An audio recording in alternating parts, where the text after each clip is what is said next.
Now, if you're just joining us, if you're catching us late, if you're just catching the replay, whatever it happens to be, we've already talked about that AFC Championship. Now it is time to turn our focus to the NFC Championship, where the Detroit Lions head to San Francisco to take on the 49ers. And right now, Vegas already has the Lions as 7.5-point underdogs and has set that over-under at about 51 points. That means Vegas, they're expecting scoring, but for some reason, they are still disrespecting the Lions. I'll come right out there and say it. Now, San Francisco, for all that's been said about them, they're really only dealing with one major injury, and that is one to Deebo Samuel, which we'll talk about a little bit later.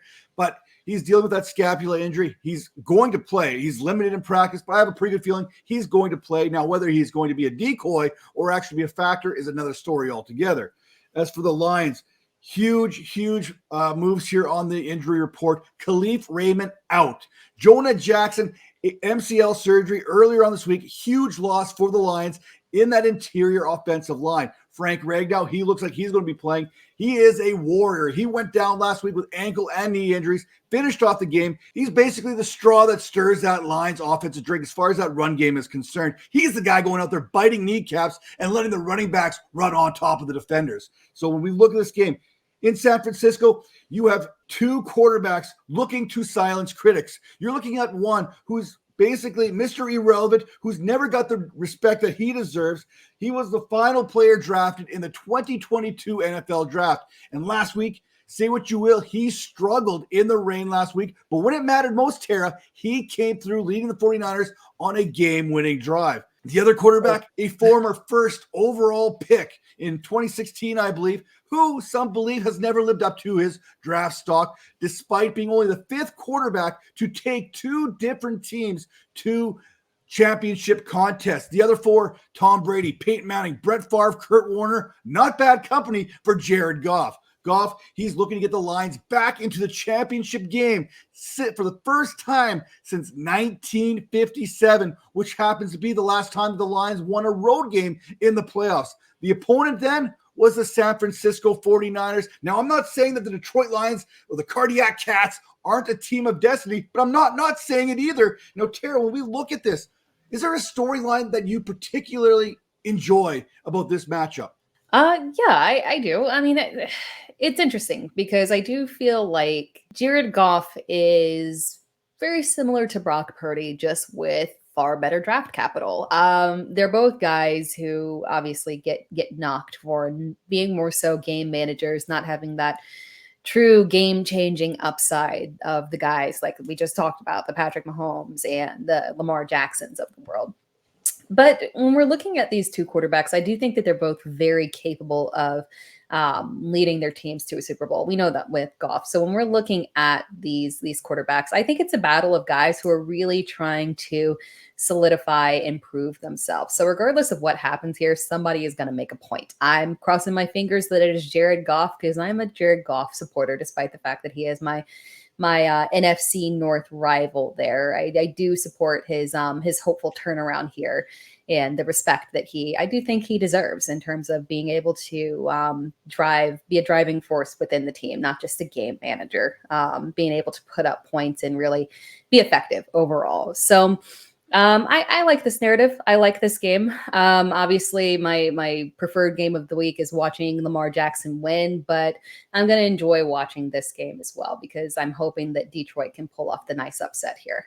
Well, it'll be interesting what kind of cat we see this week. I mean, typically we've seen the Detroit Lions as being a house cat, performing much better in the dome, and Dan Campbell wants them to be a back alley cat here. They want them to be out there and going out there and playing physical, and they haven't had, and Jared Goff is probably the poster boy for this, hasn't had the same kind of success on the road as he has at home. 5 straight losses to this 49ers team, 3-7 in his career. That is going to be part of this narrative heading into this contest. Now, Tara, when we look at this from fantasy starts, fantasy sits, or maybe just as far as the NFL is concerned, who's a player who's going to come out there and ball out, and who's a guy that you're like, you're not feeling too good about this week as far as the Detroit Lions are concerned? I mean, it's basic, but it's always Amon-Ra St. Brown. Even going up against this 49ers defense, they're vulnerable through the air. We've seen them be attacked fairly well. And Amon-Ra St. Brown is someone who I think can absolutely blow up in this game. And at the very least, have that aggressive volume that makes him that guy that we love and that we start and that we want to rely on. For a sit, although I did talk glowingly of him, and this is not a disrespect to thinking that he's going to bomb out in this game. I don't think that's the case, but I do think that the way that they're going to approach this game is to try and lean on David Montgomery and Jahmyr Gibbs and obviously mix in the wide receivers in the upside, but it's going to be a very balanced attack. And when you're looking at a balanced attack for Detroit and you're obviously not in that dome, we know kind of the math that happens there. You get Jared Goff with not the massive fantasy production. So I think he'll still have a fine game and, hopefully cross our fingers, lead this team to a victory. But in terms of fantasy production and value, not feeling it this week, obviously, just because of the circumstances. Yeah, I think like Brock Purdy, Jared Goff is in the same boat where he doesn't need to necessarily win the game for his team, but he can't lose the game. I think that's where it is. I'm not saying he's a game manager, because when you watch Jared Goff, it was like he was death by 1,000 paper cuts, short passes, short passes, short passes.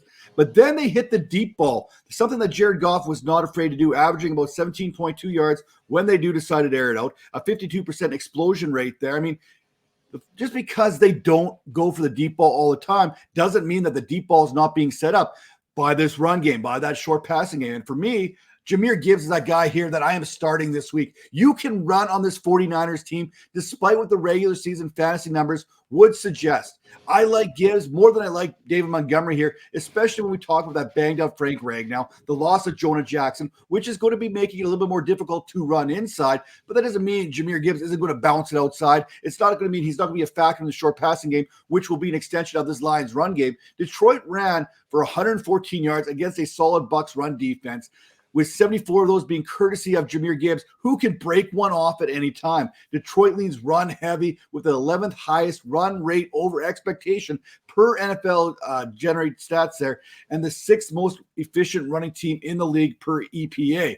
Now look for the Lions to establish the run early and set up that play action after coming out last week by basically throwing the ball around the field, not only to start the game, but to start that second half. And we look at what Aaron Jones did last week, your Packers team. It's not like the 49ers stopped the run. He had 118 yards, I think, on 18 carries. He was churning it out. And I think if the Packers would have stuck with the run game, they would have continued to have success. So I think there is a way for a Lions team who is better at running the ball than the Packers to have success against this 49ers team. Now, that being said, I may contradict myself a little bit here, but I am sitting David Montgomery. Two reasons why here. One, this feels like a Gibbs game to me as a runner and as a pass catcher. Craig Reynolds, he basically vultured a touchdown away from Montgomery here last week, who I feel is very touchdown dependent and a risk I'm not necessarily willing to take. That injury to Ragnow and the loss of Jackson, they do factor into how I think about this.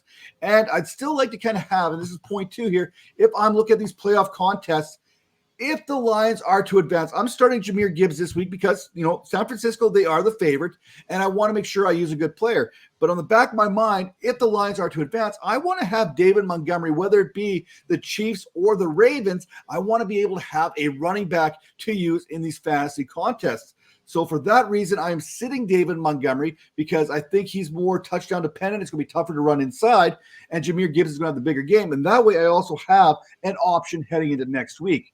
Now, for me, the guy I'm sitting, that's I just told you about, that's why I'm sitting him. It's a bit of a contradiction right now, Tara, but I think it's the smart play strategically in those fantasy contests. Now, when we look at maybe 49ers here, is there a strategy you're looking to employ? Is there a player you're starting and a player you feel more comfortable in sitting this week? I know you may not like it, Matt, but if Deebo Samuel plays, I am starting Deebo. Obviously, this Lions secondary has gotten a little boost here, so we're looking at them a little bit differently than they were previously. But that said, they're still vulnerable through the air. We saw that last week with obviously a good game from Mike Evans. From Mike Evans. So when we're looking at Deebo Samuel and the streak that he has been on, just how impressive he's been this season as a whole, I'm trusting it if he is in the game. So if we got healthy-ish Deebo, if he's active, I'm going with it. My sit here, my God, it's really kind of tough to sit anyone Who in do you this sit, instance, right? to be Yeah. honest. Yeah, I can't, there's not really a single player typically in a 49ers offense that we really say that you can sit. And it's not Brock Purdy either, because obviously we know that you can factually light them up. So I can't, I know I can't sit anyone on the 49ers, unfortunately. Yeah, and when I look at this, I will sit someone on the 49ers. I'll start with that. I'll start with Deebo Samuel. I think he is banged up. I think if he does play, he is going to be a decoy out there. This injury is not as bad as the previous injury, but I think he's going to be less than 100%. And this is good news, I guess, for the other pass catchers here as far as the 49ers are concerned for fantasy. I mean, it is tough to sit any of these. I mean, you can basically sit any of these 49ers in one and done contests if you think that this is a team that is going to advance, right? I mean, you look at it, you're like, yeah, I want to save these guys. Maybe I can justify sitting Christian McCaffrey so that I have him for the Super Bowl. So, I mean, that's one way to kind of look at it. Brock Purdy, you're not going to sit. Every team has thrown for 300 yards against this Detroit Lions. See Matthew Stafford, Baker Mayfield, and then we watched Mike Evans, you mentioned that 147 yards last week. Puka Nacua, 181 in the wild card round. So you know someone is going to be able to produce offensively. The question is, who is that going to be? For me, I'm going to go with George Kittle here when I look at which players I could trust on this 49ers team, because you look at what has happened with George Kittle. He's been dominant whenever Deebo Samuel has missed a game. Dating back to last season, George Kittle has played 6 games without Deebo Samuel. In those 6 contests, he is averaging 5.2 receptions on 7.3 targets, which is added up to 90.6 yards per game. He also has a 26% target share, a 25.7% targets per route run, while averaging 3.31 yards per route run and over 20 fantasy points per game. We know when you look at these prop bets right now, I'm taking the over on George Kittle. I'm taking an anytime touchdown by George Kittle. I'm taking 300 plus yards from Brock Purdy. This is a team, you mentioned that you could throw on. Brandon Aiyuk, he could be that guy too, based on what we've seen from Mike Evans and Puka Nacua. So we know that this 49ers team is going to be able to pass the ball on Detroit, because Detroit's number one responsibility is to stop the run, which is probably easier said than done when it comes to Christian McCaffrey. Now, Tara, when we look at sleepers, look at a sleeper. Who is the one player that you are willing to put out there in your lineups, or who's like X factor to win this game? I think you've nailed it. But if I was going to go someone other than who you're about to talk about, I would say if you want to take a little bit of a leap of faith, maybe if you're going with your storyline that Deebo is going to be a decoy, then you could turn to Juwan Jennings. Yes, love it. Absolutely. You talked about last week when Deebo went down.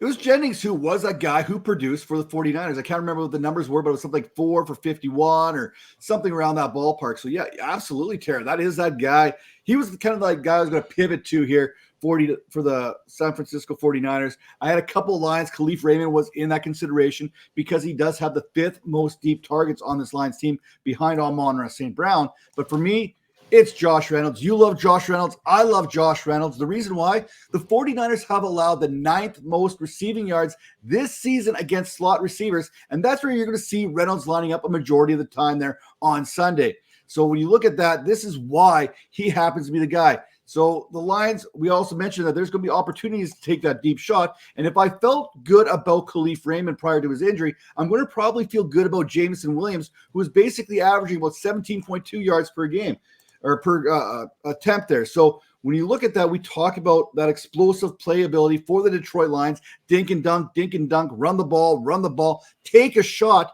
Then Jameson Williams could be that guy who happens to have that one deep threat for 80 yards and a touchdown. And then there you go. There's your 14 fantasy points right there in one shot. So for me, I'm going to go with Josh Reynolds as my sleeper pick. You're going to go with Josh Reynolds / Juwan Jennings, and you're not going to be wrong with either one of those. How do you see this game, though, Tara? Before we close out this show, how do you see this game playing out? I think we're going to get I say shootout, but not necessarily a shootout because, the vast majority of the touchdowns could come from the running backs in this. We could get a run out. Is that what we can call it? Running backs going off on both sides. Yeah, I think this is just going to be an offensive showcase from both sides. That's what I'm hoping for here because I don't know if we're going to get that from the other game. So this is a nice contrast here. I think they're going to hit the over, and we're looking at Detroit, cross our fingers, winning 34-31. Dramatic. You know what? And my head is telling me the San Francisco 49ers. Everything is telling me the San Francisco 49ers. They're the best team in the NFC. Obviously, by the record, that would show that. But the heart wants, Tara, what the heart wants. And I want a Detroit Lions Super Bowl appearance here. I know what all the conspiracy theorists are saying out there, all those with their tinfoil hats on, looking at the Super Bowl logo that is purple and red. And you know what? They may be onto something. The last 2 seasons, whatever logos have been in that Super Bowl logo, that has been the teams that have been representing the AFC and the NFC in that Super Bowl. So right now, that logo is telling us it's a Ravens 49ers playoff, right? That's what we're going to hearing right now. I don't want it. I want the Detroit Lions. I think this is a better story. I think this is a redemption story, a retribution story, some kind of story there. And I've got this game 24-23 for the Detroit Lions. Hey, I'm going with the heart here, and I hope everyone kind of plays out that way. I think the Ravens Lions has a nice little ring to it. It's something different. We haven't seen these teams in the Super Bowl. I mean, we haven't seen the Lions in the Super Bowl since 1957. It's been something that we haven't had. It's something new. And with everything going on in the NFL these days, the coaching carousel, times are changing, people. Times are changing. So it is time to put the Detroit Lions in the Super Bowl. Tara, last word to you. I love it. I mean, I can't add anything to that. This is what I want. I want Lamar Jackson versus Jared Goff. I want Detroit versus Baltimore. I think that is a beautiful storyline here. I get why people want the 49ers, but come on here. Baltimore versus Detroit, just city-wise, it makes sense. Let's give it to them. And I'm hoping that Eminem comes out there, pushes Usher off the stage, and takes over the Super Bowl halftime performance. Let's go. We'll see you next week.